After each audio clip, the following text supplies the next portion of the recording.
No, I wanted from you a little more than that. You want from me, Yes. Not a theory. No, if you want it from this person who is talking, you have to inquire as he's inquiring.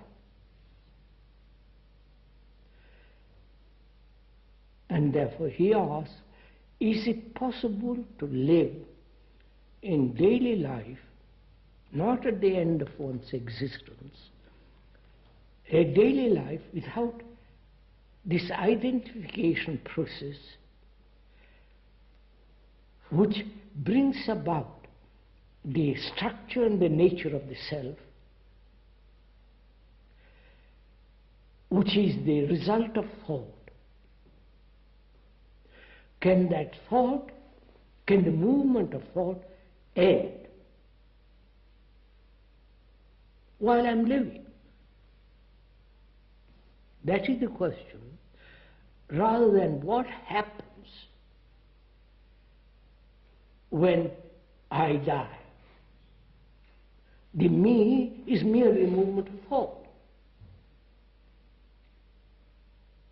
Thought itself is very limited. Right? Yeah. Is a piece in a vast movement. It's a small piece, broken up. Right? So, as long as thought, limited, a broken up thing, a fragment, whatever it creates will be still limited, broken up, fragmentary. Right? So, can a human being, you or I or any of us, can we live without the movement of thought, which is the essence of the self?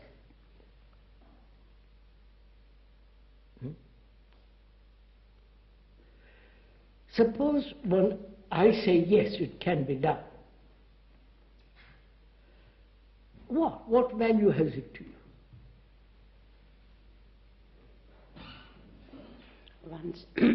Once that identification is really broken, Huh? once that identification of thought and me is really broken.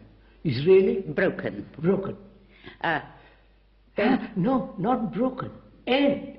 End, that's what I mean, ended. When you break something, it can continue. But it's an ending. It can never come back in the same way again. No. It is an irrevocable ending. What I'm saying is, suppose the speaker, this person says, yes, it is possible. I know it is possible. Then what? What value has it to you? That is what personally I hope we can discuss.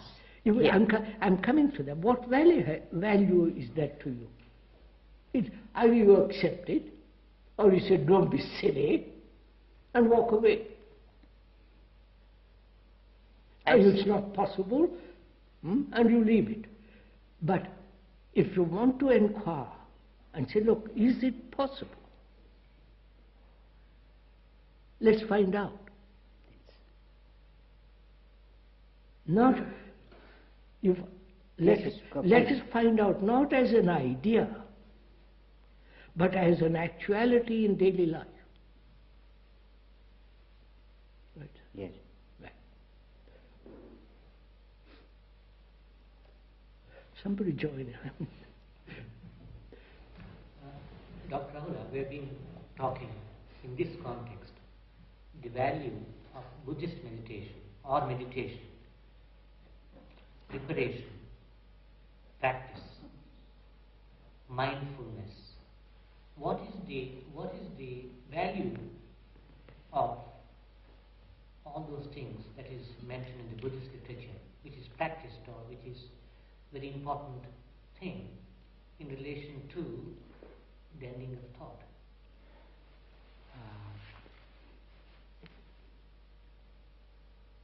Ending of thought or ending of thought of self? Satipatthana, mindfulness. Yes, say. yes.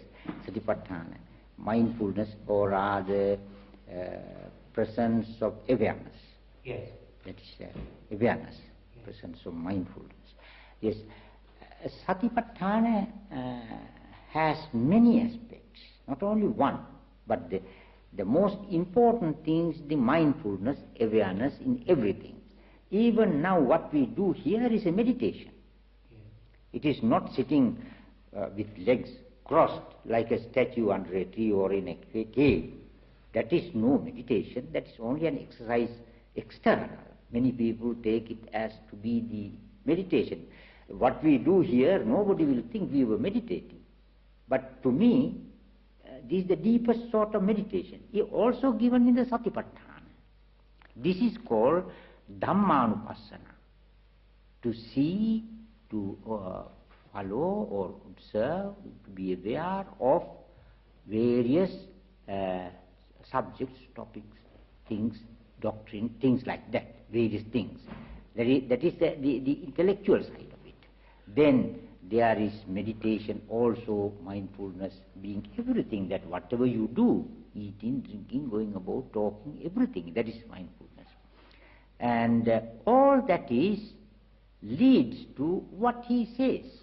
It leads to. It leads to what he says. And that's yes, the thing I want to. yes, that leads you to end the thought process of self. Yes. Sir, I hope you don't think me impudent or irreverent to what the Buddha said. I personally haven't read any of these things. I don't want to read a thing about all this. Yeah. They may be correct or not correct.